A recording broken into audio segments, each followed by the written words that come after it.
गुप्तेश्वर महादेव मंदिरात महाशिवरात्रीनिमित्त भव्य पालखी सोहळा। धुळे शहरातील मनमाड जीन आग्रा रोड परिसरातील ऐतिहासिक गुप्तेश्वर महादेव मंदिरात महाशिवरात्र पर्वानिमित्त भव्य पालखी सोहळ्याचे आयोजन करण्यात आले। या सोहळ्याची सुरुवात आमदार अनुप अग्रवाल यांच्या हस्ते आरती करून पार पडले। यावेळी मोठ्या संख्येने भाविक, राजकीय पदाधिकारी व नागरिक सहभागी झाले होते। हिंदू एकता संघटना व भाग्योदय मित्र मंडळाच्या वतीने आयोजित या पालखी सोहळ्यात पारंपरिक वाद्यांच्या गजरात आणि महादेवाच्या जयघोषात मान्यवरांनी 12 पावली व ठेका धरला। सालाबादप्रमाणे यंदाही हा सोहळा उत्साहात पार पडला। ही पालखी मिरवणूक शहरातील मुख्य मार्गावरून मार्गस्थ झाली। यावेळी आमदार अनुप अग्रवाल, शिंदे गटाचे शिवसेना जिल्हा प्रमुख सतीश तात्या महाले, माजी महापौर प्रदीप नाना करपे, विकन अप्पा वराडे, बबन बापू थोरात, विजय नाना पाछापोटर, जोसेफ अर्णा मलवारी, अनिल थोरात यांच्यासह अनेक पदाधिकारी व कार्यकर्ते उपस्थित होते। तसेच प्रशासनातील अधिकारी आणि कर्मचारी यांनीही या सोहळ्यात सहभाग घेतला। महाशिवरात्रीनिमित्त विविध धार्मिक कार्यक्रमांचेही आयोजन करण्यात आले होते।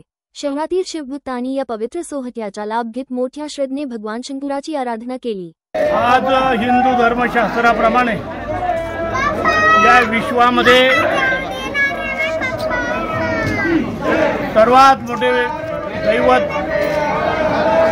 भगवान महादेवांच्या आमच्या या परिसरातील गुप्तेश्वर मंदिराच्या भगवंतांचं भ्रमण हिंदू एकता संघटना भाग्योदय मित्र मंडळाच्या वतीने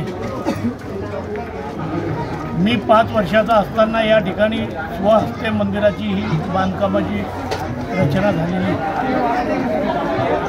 आणि प्रतिवर्षी हा उत्सव सोहळा होत असतो। या सोहळ्याला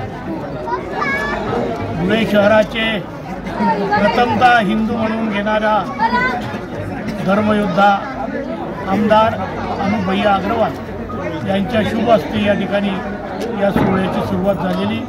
या कार्यक्रमाला अनेक प्रमुख पाहुणे या ठिकाणी उपस्थित होते। त्यामध्ये शिवसेनेचे जिल्हा प्रमुख सतीश तात्या, भारतीय जनता पार्टीचे आमचे ज्येष्ठ नेते, 2 वेळा महापौर झालेले प्रदीप नाना करपे, विकन अप्पा वराडे, बबन बापू थोरात, विजय नाना पाछापोटर, सारी मंडळी, जोसेफ अर्णा मलवारी आणि थोरात सर्व मंडळी उपस्थित।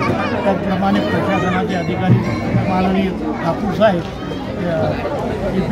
ठाकूरसाहेब वगैरे या ठिकाणी उपस्थित आहेत। सर्वांचं मी आणि मोठ्या उत्साहाने हा कार्यक्रम होत असतो आणि उद्या म्हणजे परभणीचा महाप्रसादाचा लाभ हा सायंकाळी असतो, त्यामुळे सर्वांनी तोही लाभ घ्यावा विनंती करतो। नमः पार्वती पते हर हर